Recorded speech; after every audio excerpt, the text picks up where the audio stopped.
But because you're hogtied by your doctrine of Tawheed, you can't admit that.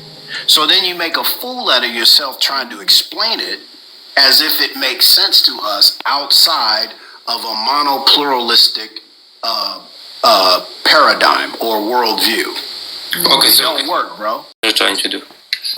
The author is trying to show you that the Son is greater than any created being, superior The to angels, the angels. right?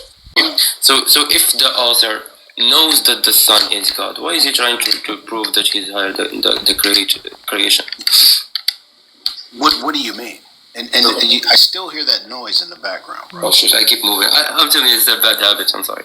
Okay, so I'm saying if the author believes that the person of the Son is a person of the Godhead, why would he try or to convince people that the Son is superior to the angels? What do you mean? Why is he trying to do that?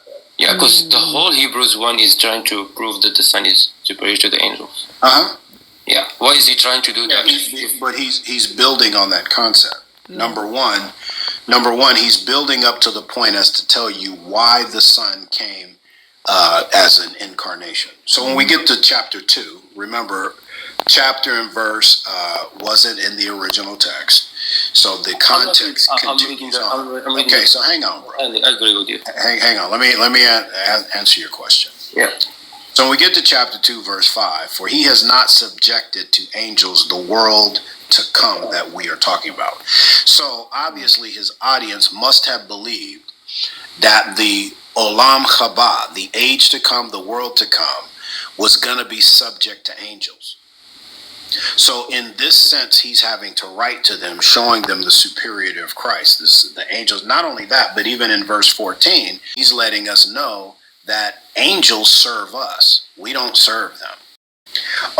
Verse 14, he says, are they not all ministering spirits sent out to serve those who are going to inherit salvation? Then Paul in 1 Corinthians chapter 6 says that Christians will judge angels. Angels are subject to us, not us to them.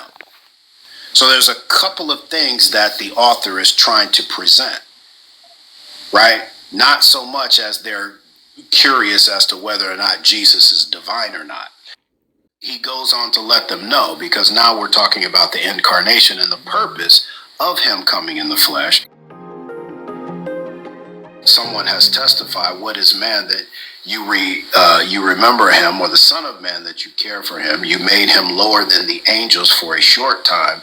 You crowned him with glory and honor and subjected everything under his feet. Once again, subjection. For in subjecting everything to him, he left nothing that is not subject to him.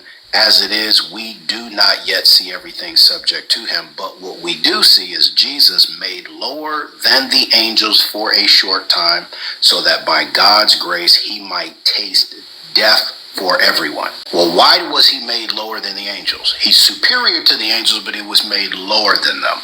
The answer to that question is in Luke chapter 20, verse 36, where Jesus teaches the leaders of Israel that those who partake of the resurrection can no longer die or be unalive, because they are like the angels, showing that angels do not die. They cannot die.